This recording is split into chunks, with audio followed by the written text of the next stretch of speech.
नमस्कार. श्री पंत महाराजांचं चरित्र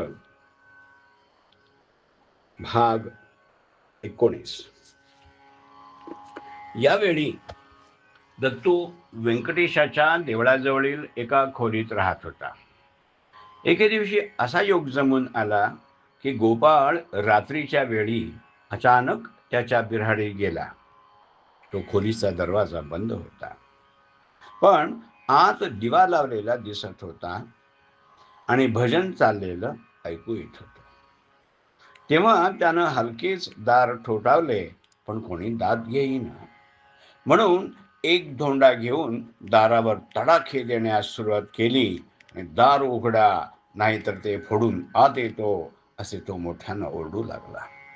तेव्हा दत्तूनं बाळप्पांची परवानगी घेऊन दार उघडलं.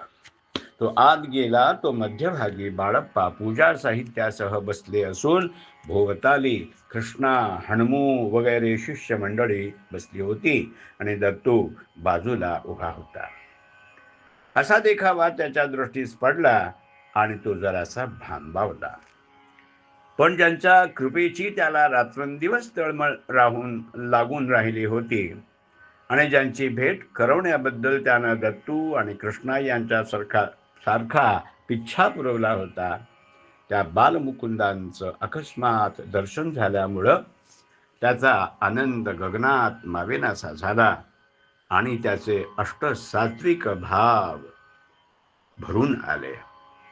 त्याने एकदम बालमुकुंद चरणी साष्टांग नमस्कार घातला.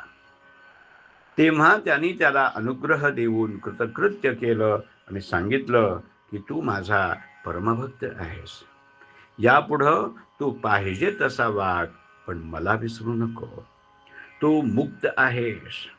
जो जसा भेटेल त्याच्याशी तसा वागून निसंग राहत जा. तुमच्यामध्ये वडील दत्तप्पा असून तो सांगेल त्याप्रमाणे वागत जा. तेव्हापासून दत्तूचा आणि त्याचा स्नेहसंबंध अधिक दृढ आणि जिव्हाळ्याचा झाला व ते एकमेकांशी जुळ्या भावांप्रमाणे वागू लागले. दत्तू आपला फुरसतीचा वेळ कृष्णा, गोपाळ वगैरे आपल्या गुरुबंधूंसह गुरुभजनात घालवत असे. अशा वेळी शाळेतील त्याचे काही सोबतीही येत. त्यांच्यात व्यंकटेश जुने बेळगावकर आणि परशुराम धामणेकर नावाचे दोघे विद्यार्थी होते. ते सात्विक वृत्तीचे, सत्शील आणि भक्तिमान होते. दत्तू, कृष्णा आणि गोपाळ यांच्या तोंडून बालमुकुंदांच्या प्रेमासंबंधी आणि अद्भुत लीलांसंबंधी गोष्टी ऐकून त्यांना त्यांच्या दर्शनाबद्दल अतिशय तळमळ लागून राहिली आणि आपल्याला सद्गुरूची प्राप्ती कशी होईल, आपली दाद कशी लागेल, काय उपाय करावा हे न सुचून ते फार उद्विग्न झाले आणि बालमुकुंदांची भेट करविण्याबद्दल दत्तूच्या फार पाठीस लागले. तेव्हा त्यांची आतुरता पाहून त्यानं ती गोष्ट बालमुकुंदांच्या कानावर घातली आणि एकदा ते त्याच्या बिऱ्हाडी आले असता त्या उभयतांवर त्यांनी अनुग्रह केला. याप्रमाणे बेळगावात दत्तूच्या सहाध्यायी मंडळींपैकी बरेच जण त्याचे गुरुबंधू झाले आणि त्यांचा भजनाचा क्रम अधिकच नेटानं आणि उत्साहानं चालू झाला. हे गुरुबंधू समवयस्क, उत्साही आणि भाविक असल्यामुळे एकमेकांशी अत्यंत सलगीनं आणि प्रेमानं वागत. बाळप्पाही वरचेवर बेळगावात जात आणि कधी कृष्णाच्या घरी, कधी दत्तूच्या बिऱ्हाडी, तर कधी परशुरामाच्या घरी त्यांचं भजन पूजन होत असे. तिथं ते आपल्या शिष्यमंडळींना प्रेमरंगात खेळवून सद्गुरू भक्ती आणि अनिमित्त बंधुप्रीती यांचे जणू धडेच देत असत. एकदा ते दत्तूच्या बिऱ्हाडी गेले असता तिथं बरीच भक्तमंडळी जमली होती. तेव्हा तिथं गुरुभक्तांचा जो प्रेम सोहळा झाला आणि बाळप्पांनी आपल्या भक्तांना जो अमृत बोध केला, त्याचं सुंदर वर्णन चरित्र नायकांचे मावस बंधू गणपतराव, मारिहाळकर यांनी एका कानडी पदात केलेलं आहे. त्या पदाचा मराठीत भावार्थ पुढील प्रमाणे आहे. एके दिवशी भस्मभूषित तनू कौपिनधारी करुणेचा सागर सकल गुणधाम असा श्री बालमुकुंद वेणुग्रामी पाहिला. तो आजानुबाहू सुहास्यवदन भक्त प्रिय श्री रामावधूताचा दास प्रभुराज गुरुराज आपला शिष्य जो दत्तू त्याच्या घरी आला.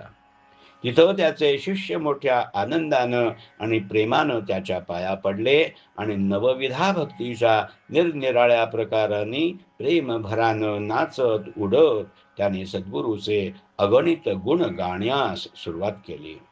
तेव्हा बालमुकुंद प्रेमानंदानं आपल्या बाळभक्त मेळी खेळला आणि त्यानं आपल्या अमृततुल्य मृदू भाषणानं सर्वांच्या ठिकाणची द्वैत भावना पुसून टाकली. ज्याच्या योगानं संसार सागर तरुण जाता येईल असा त्यांना परम पावन बोध सांगितला.